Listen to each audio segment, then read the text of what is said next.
আজকে বন্ধুরা আমরা বানিয়েছিলাম আলু কাবলি। চলো তোমাদেরকে দেখাবো আজকে আলু কাবলিটা আমরা কিভাবে রেসিপিটা দিলাম। চলো প্রথম থেকে দেখাই। হ্যালো এভরিওয়ান, আমি দেবজিৎ। আমি চলে এসেছি আরও একটা নতুন ভিডিও নিয়ে।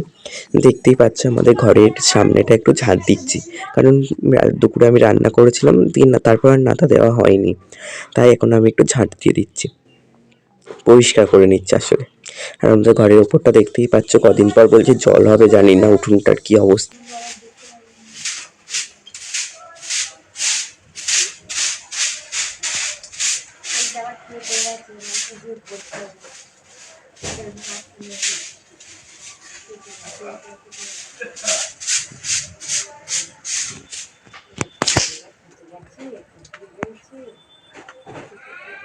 তারপরে ঝাঁট দেওয়াটা কমপ্লিট হতেই উনুনটা একটু ভালো করে নাতা দিয়ে দিলাম গোবর দিয়ে। আমাদের যেহেতু মাটির ঘর, তাই গোবর দিয়ে নাতা দিই। উনুনটা তাই একটু গোবর দিয়ে নাতা দিয়ে দিলাম পরিষ্কার করে একদম। আর পাশ থেকে মেজমা বলছিল যে তুই সকালে কি রান্না করেছিলিস। আমি বললাম যে আলুর ঝোল, মাছের ঝোল, মাছের ঝাল আর ভাত করেছিলাম। বলছে ও আচ্ছা। দিয়ে আজকে আমাদের আবার বিকালে নাকি আলু কাবলি ফিস্টি হবে, তাই যাবো ওখানে। চলো তাড়াতাড়ি উনুনটায় নাতা দিয়ে দিই।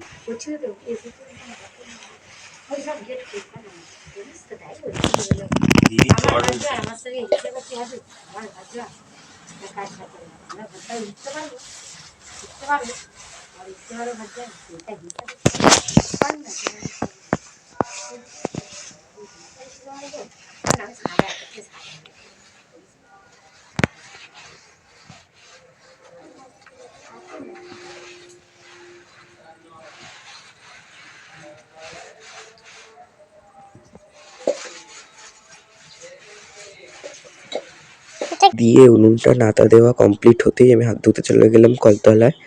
দিয়ে ববে দিদি আর পাপিয়া দিদি, আমার দিদি বললো যে আজকে আলু কাবলি হবে, চল ওখানে আলু ছাড়িয়ে দিবি। আমি বললাম ঠিক আছে।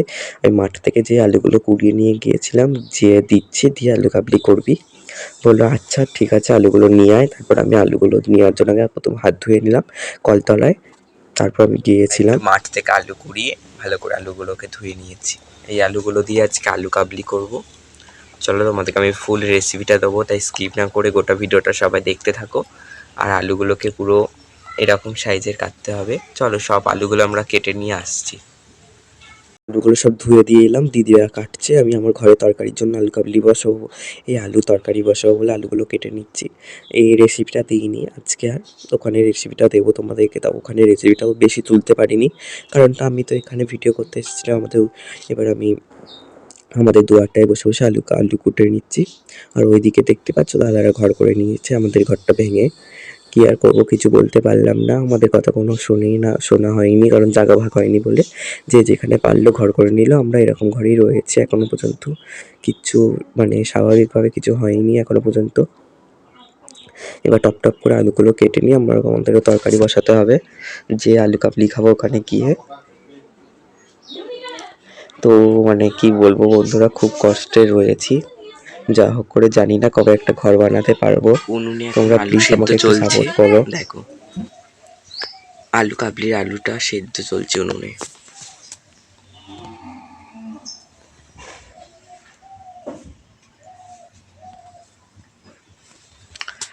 অনেকক্ষণ লাগবে এখন সেদ্ধ হতে।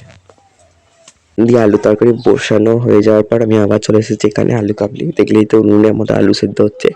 আর দিদি এখানে শসা, টমেটো, পেঁয়াজ এগুলো কাটাকুটি করছে।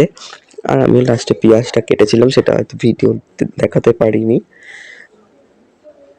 আলু কাবলিতে যা যা দেওয়ার, যেমন ছোলা, মটর, ঝুড়ি ভাজা ইত্যাদি, এগুলো দিয়েই আজকে আলু কাবলিটা করেছি। খুব একটা বড় করে আলু কাবলি হয় না, আমাদের যেমন পাড়া ঘরে যেমন হয় না, গ্রামের দিকে যেমন করে ফিস্টি হয়, তেমনই টুকটাকি ফিস্টি হলো। আর এখন ছোটো ছোটো করে শসাগুলোকে কোচাতে হবে, একদম ছোট্ট ছোট্ট করে সমস্ত কিছু। আর ধনেপাতাটা আমাদের এখানে ছিল না, তাই ধনেপাতাটা দিতে পারিনি।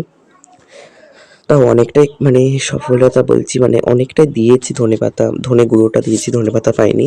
তারপর শসাটা একটু ছোট্ট ছোট্ট করে কুচিয়ে নিলাম। আর চলো এরপর আলু কাবলির রেসিপিটাও দেখাবো।